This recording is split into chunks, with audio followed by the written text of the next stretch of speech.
All right, let's dive into the world of real estate finance. It can get pretty complex, right? Well, there's this really cool tool that kind of breaks all the rules. It's called preferred equity. And trust me, it's a fascinating hybrid. So we're going to unpack exactly what makes it so special. So, here's the big question it answers. What if you could find something safer than your typical equity investments, but it could actually earn you more than standard debt?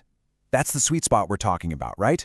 It's for folks, investors and developers alike, who are looking for that perfect balance between risk and reward that you just can't find anywhere else. So what on earth is this thing?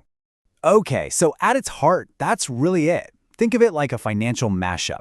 It takes a little bit from the debt column, like a loan, and a little bit from the equity column, like having an ownership stake, and it smashes them together to create something totally new. But to really get it, you got to understand its place in the world, where it fits in the grand scheme of things. And that brings us to what's called the capital stack. Now, if you're not familiar, just think of it as the pecking order for all the money that goes into a real estate deal. And in this family of financing, preferred equity is kind of like the middle child, super important, but sometimes a little misunderstood.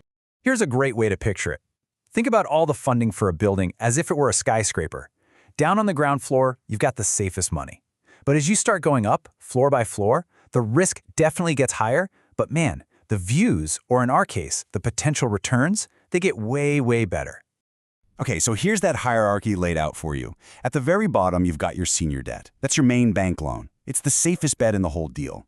Then, way up at the top, you have common equity. This is the riskiest piece of the pie, usually put in by the developer, the sponsor. And right there, sandwiched in the middle, that's our guy, preferred equity. It sits just above the debt, but right below that high-risk common equity. And its position in that stack tells you everything you need to know about its best feature, protection. Look, if a project goes south, the common equity investors, they're the first to lose their money. All of it. They get completely wiped out before the preferred equity investor loses a single dime. It's like having a built-in financial bodyguard. All right, so if you're the one putting up the cash, you're probably asking, so how do I get paid, right? What's the reward for taking on this kind of middle-of-the-road risk? Well, the main part of your return is something called the preferred return, or pref rate for short. Honestly, it acts a lot like an interest payment on a loan. It's a fixed percentage that you're owed, spelled out in the contract, and it usually gets paid out or just added to the pile each year. And we're not talking about small potatoes here. This isn't your savings account interest rate. We're talking about a preferred return that's typically in the 10 to 15% range, annually. I mean, that just blows what you'd get on a standard bank loan out of the water. But wait, there's more. This is where the equity part of preferred equity really shines. Because on top of that nice, steady preferred return, investors often get a slice of the profits if the project is a home run. It's called an equity kicker, and it's basically a big bonus for a job well done. And this is absolutely critical to understand. The money flows in a very specific order, what's called a cash flow waterfall. And the rule is simple. The developer, the one with the common equity, doesn't see 1 penny of profit until the preferred equity investor gets paid every single cent of their preferred return. They are first in line for profits, right after the bank gets its mortgage payment. So you can see how this sets up a really interesting dynamic, right? Let's take a look at it from both sides of the table. Why would a developer want this, and why would an investor jump on it? You might be scratching your head right now thinking, wait a minute, why would a developer agree to pay, say, 12% for this money when they could get a bank loan for much cheaper? And that is a great question. The answer boils down to 2 magic words: flexibility and control. Okay, from the sponsor's point of view, this stuff is a total game changer. For starters, unlike a bank, the preferred equity investor usually doesn't make you sign a personal guarantee. Phew. Plus, there are way fewer hoops to jump through, fewer of those restrictive rules they call covenants. It also lets them get more funding than a bank's strict limits would ever allow. And maybe the best part, the sponsor stays in the driver's seat. They keep control of their project. This chart really puts it all in black and white. You can see here, traditional debt, it slaps a lien on your property. Preferred equity? Nope. Traditional debt has a hard deadline, a maturity date. Preferred equity? Much more flexible. That flexibility gives the developers so much more breathing room. Now, there is a catch. The big trade-off is that those preferred return payments aren't tax-deductible like loan interest is, and that's a big reason why it costs more. Okay, so the developer's side makes a ton of sense. Now let's flip the coin. What about the investor? Why is this such a sweet deal for them?